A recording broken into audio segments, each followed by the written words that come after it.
Welcome. Come on in. Go ahead and pull up one of these comfortable leather chairs right here by the fire. Just imagine we're sitting together in the quiet, warmly lit library of a really beautiful high-altitude mountain lodge. The air up here is crisp, it's clear, and all those relentless everyday distractions of the office are miles and miles away. Today's Explainer is designed specifically as a one-on-one coaching session just for you, and we're looking at something called the Somatic Architect, mastering the Explore-Exploit routine. So take a nice deep breath, settle into the quiet of this space, and prepare to really focus. We are about to fundamentally shift how you operate as a leader. So let me ask you, how are you directing your cognitive energy today? Honestly, let that question just kind of sink in for a second. As we kick off our work together, I want you to reflect really genuinely on your current leadership mode. Do you feel scattered? Are you constantly jumping from task to task, putting out fires with whatever tiny bit of energy you happen to have left? Or do you feel perfectly aligned, moving with absolute deliberate purpose? Just hold on to whatever feelings surfaced for you right there as we move forward. Okay, let's just dive right into this. To truly redesign your cognitive architecture, we have to look completely beyond your to-do list. We have to literally step away from the sheer mechanics of execution and step into what we call the somatic and identity layer. Now, somatic simply means relating directly to your physical body rather than just your mind. You see, this isn't just about time management, it's a completely different beast. It is about energy management. It's about fundamentally shifting who you are in your physical and mental body so you can match exactly what you need to achieve in any given moment. Which brings us to the absolute core concept of our session today. A human architect is a leader who intentionally designs and shifts their operating identity to match their cognitive mode. Think of yourself as the master builder of your own mental workspace. You aren't just reacting blindly to your environment anymore. Instead, you're actively choosing the specific foundational identity required to absolutely excel at the task in front of you. And to master this architecture, there are two very distinct identities you've got to learn to command.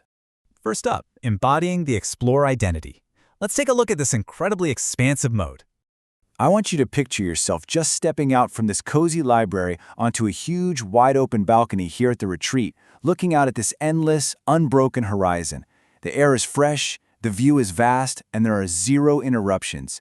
Well, that is the exact feeling of this cognitive space. It's playful, it's curious, open, vision-based. I want you to actively feel that expansive, limitless energy that's required for true exploration. When you're in this identity, there are literally no wrong answers. You're dreaming, you're mapping out the future, you're asking what if, without immediately stressing over the quarterly budget or the project timeline.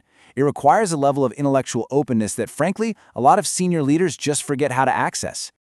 Building on that foundation, we see this mode is also highly intuitive.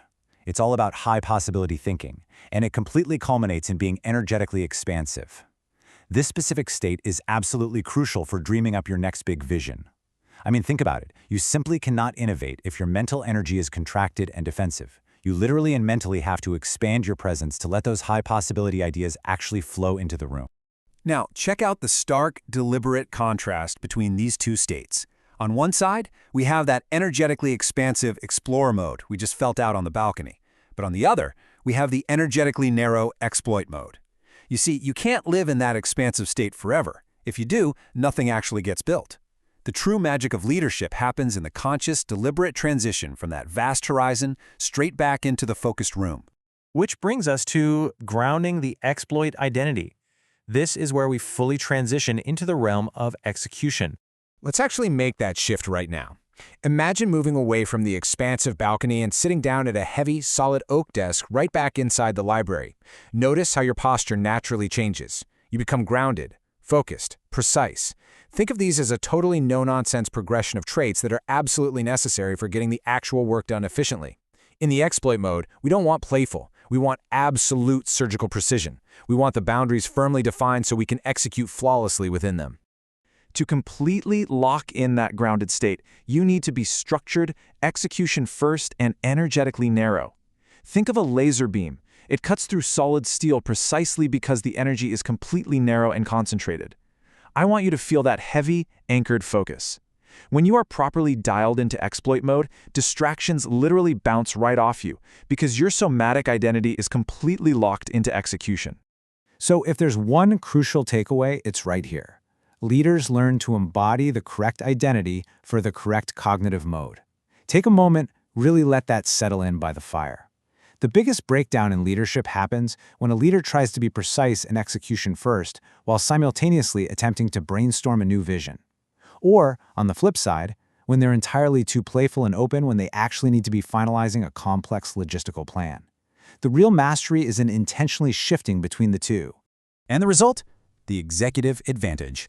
Let's look at exactly what happens when you master this deliberate shift and stop fighting your own cognitive states. When you finally nail this, the outcomes stack up so powerfully. You don't just become clearer and more productive, you become way less scattered and highly strategic. You pair true innovation with deep alignment. By mastering this routine, you become a leader who is simultaneously less anxious and infinitely more effective. Because you know exactly what mode you are supposed to be in, all that chaotic background noise simply disappears. And all of this leads to one truly profound outcome: cognitive certainty. This is it. This is the ultimate executive advantage. It is the absolute, grounded power of total mental clarity. When you possess cognitive certainty, you walk into a boardroom or just sit down at your desk, knowing exactly which tools, which energy, and which identity you are bringing to the table. You aren't guessing anymore. You are actively architecting your own success. So, as we wrap up our session today, and you start preparing for your journey back down the mountain into the fast-paced reality of your daily leadership, I want to leave you with one final, vital question. Which identity will you choose to embody next? Will you boldly open the doors to explore the horizon, or will you anchor yourself at the heavy desk to execute? The architecture of your mind is now fully in your hands.